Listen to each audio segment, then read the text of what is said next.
नमस्कार, मैं doctor Prachi Kulkarni, fertility specialist, 49 fertility centre, Banjara hills.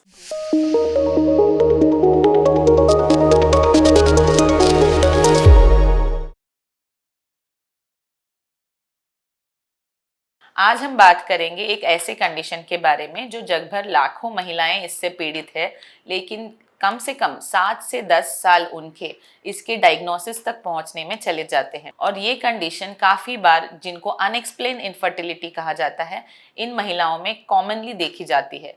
तो वो कंडीशन है एंडोमेट्रियोसिस। और मार्च का जो महीना है ये एंडोमेट्रियोसिस अवेयरनेस मंथ करके माना जाता है। तो इस महीने में हम कोशिश करेंगे कि एंडोमेट्रियोसिस के बारे में सभी को जानकारी दे, ताकि आपको जल्दी ट्रीटमेंट मिले और ज़्यादा कॉम्प्लिकेशंस होने के पहले आपका ये कंडीशन कंट्रोल में आ जाए। तो एंडोमेट्रियोसिस जो होता है उसमें होता क्या है कि यूट्रस की जो लाइनिंग होती है, इसको एंडोमेट्रियम कहते हैं।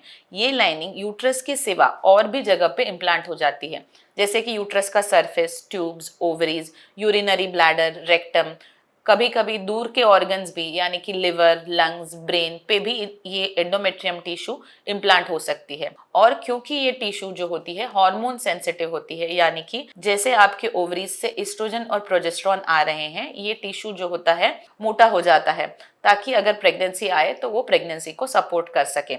और जब ये एस्ट्रोजन प्रोजेस्टेरॉन आना बंद हो जाता है, समझो कि प्रेगनेंसी नहीं हो, तो उस केस में अगर एस्ट्रोजन प्रोजेस्टेरॉन आना बंद हो गया तो ये जो टिश्यू है ये ब्लीडिंग के रूप में बाहर आ जाती है। तो ये एंडोमेट्रियम जहां जहां पे इम्प्लांटेड है वहां वहां पे ये सेम चेंजेस होते हैं कि हर बार जब आपको पीरियड्स आ रहे हैं, जितने भी जगहों पे ये इस टिश्यू इम्प्लांट हो गई है, उतने जगहों पे ब्लीडिंग आ करके वहां पे बॉडी जो होती है इन्फ्लेमेटरी चेंजेस करती है, या फिर उसको रोकने की कोशिश में अडीजेंस, यानी कि आसपास के ऑर्गन्स चिपक जाते हैं, ये प्रॉब्लम्स होती हैं। तो अब हम देखते हैं कि एंडोमेट्रियोसिस होने की रीजंस क्या है। तो कुछ थियोरीज बताई गई है कि एंडोमेट्रियोसिस क्यों होता है। उसमें से सबसे फर्स्ट थियोरी है रेट्रोग्रेड मेंस्ट्रुएशन। जो मेंस्ट्रुअल ब्लड है जिसमें ये एंडोमेट्रियम टिश्यू निकल रहा है, वो फॉरवर्ड फ्लो होकर के बाहर आना है।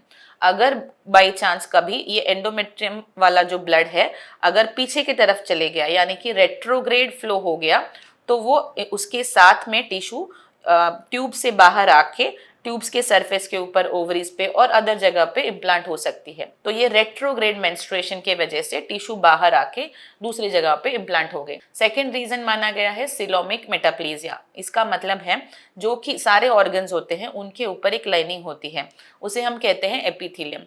अगर वो लाइनिंग चेंज हो करके एंडोमेट्रियम लाइक टिश्यू में बदल गई तो उसमें भी एंडोमेट्रियोसिस हो सकता है। थर्ड जो रीजन है, हो सकता है कोई सर्जरीज के वजह से ये टिश्यू जो है यूट्रस के बाहर आके दूसरी जगह पे इम्प्लांट होगी, जैसे कि सिजेरियन सेक्शन या यूट्रस का कोई भी सर्जरी हो, जैसे कि मायोमेक्टमी है या कोई ट्यूब का सर्जरी किया गया है। तो ऐसे कंडीशन में हो सकता है कि एंडोमेट्रियम वाला टिश्यू जो है यूट्रस से बाहर आके दूसरी जगह पे इम्प्लांट हो गया। फोर्थ थियोरी ये है कि बिकॉज ऑफ इम्यूनिटी अगर आपकी सप्रेस्ड है और उसके साथ साथ अगर आपको कोई इन्फेक्शन आ गया या आपका जेनेटिक प्रीडिस्पोजिशन है, यानी कि आपके फैमिली में एंडोमेट्रियोसिस का हिस्ट्री है, तो भी आपको ये एंडोमेट्रियोसिस होने के चांसेस रह सकते हैं। I hope this was helpful. Thank you.